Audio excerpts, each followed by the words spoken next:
special episode of Jackie's World. I'm your host, Jackie D. Today we will be diving into the love tragedy of Romeo and Juliet and interviewing the famous Capulets and Montagues.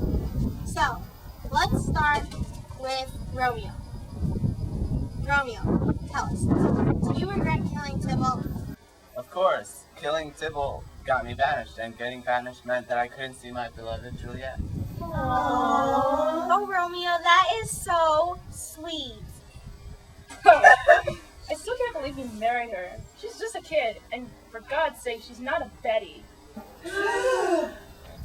Juliet, are you going to sit there and take that? Of course not. I'm going to Do nothing. I won't have you fight Mercutio. We can just ignore him. All we need is each other. Okay, wow, moving on. So, Mercutio, what do you have to say about the rumors calling you a hot-tempered knucklehead? I resent that. I'm very witty for your information. I do not appreciate being called a knucklehead. I don't need your help to stay out of trouble. I don't get into trouble that often. Okay, maybe once a day. Maybe twice. Yeah, I bet you wish you hadn't chosen me for that one fight that one day. You know, you only killed me because Romeo here got between us. Hey, I thought I was doing the right thing. I couldn't have my best friend and my cousin-in-law fight. You don't call me that. It's not my fault that my stupid cousin here went off and married you. Hey! Okay, guys, can we please try to stop insulting Juliet? Yeah. Okay, so I think we will be right back after a short break. Welcome back. Unfortunately, Tybalt had to leave, and Mercutio had to step outside to take a phone call. So, we're here with Juliet, Romeo, Nurse, Friar Lawrence, Lord Capulet, and Lord Montague. So, let's start with a question for Lord Capulet. Tell us, how do you feel knowing Juliet was married to Romeo while you were trying to marry her to Paris?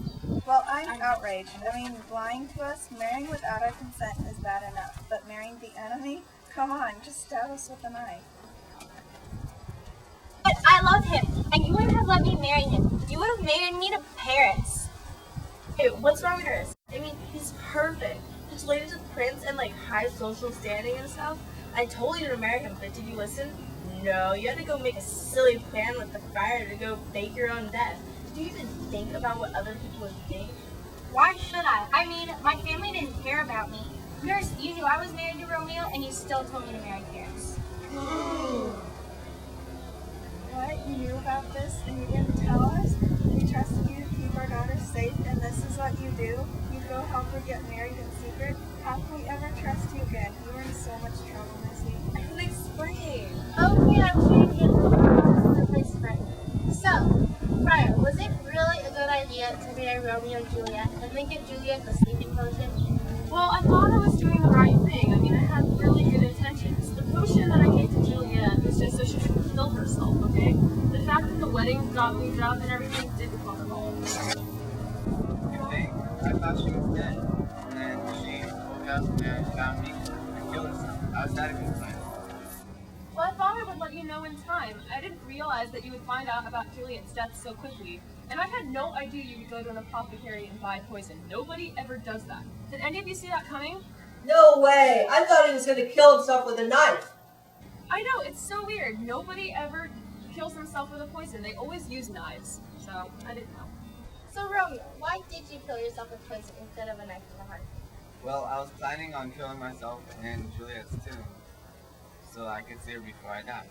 But I couldn't do it with a knife because I would have gotten blood everywhere. And then someone would have to clean it all up.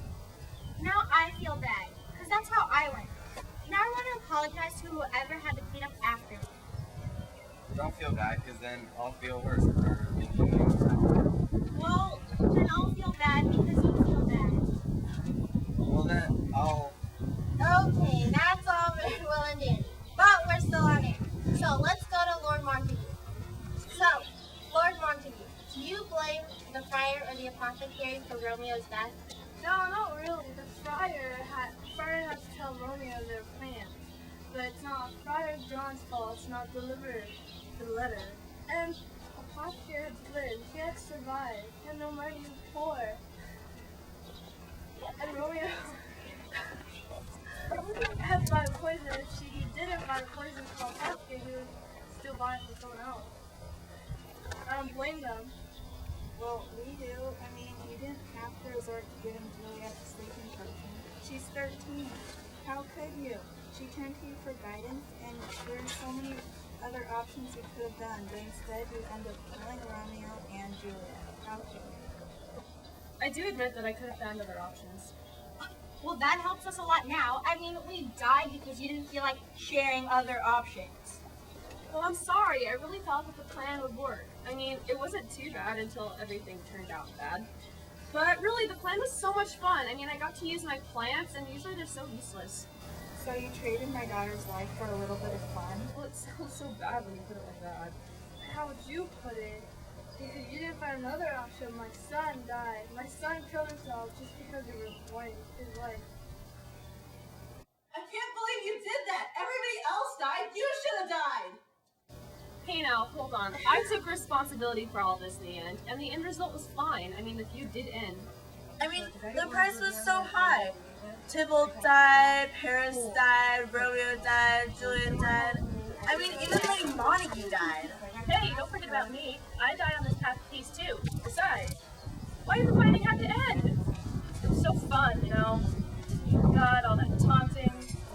Yeah, you know, I love to hear myself talk. Yeah, you know, my Queen Mad speech was so the bomb. I mean, wait, why are they letting me talk without interruption?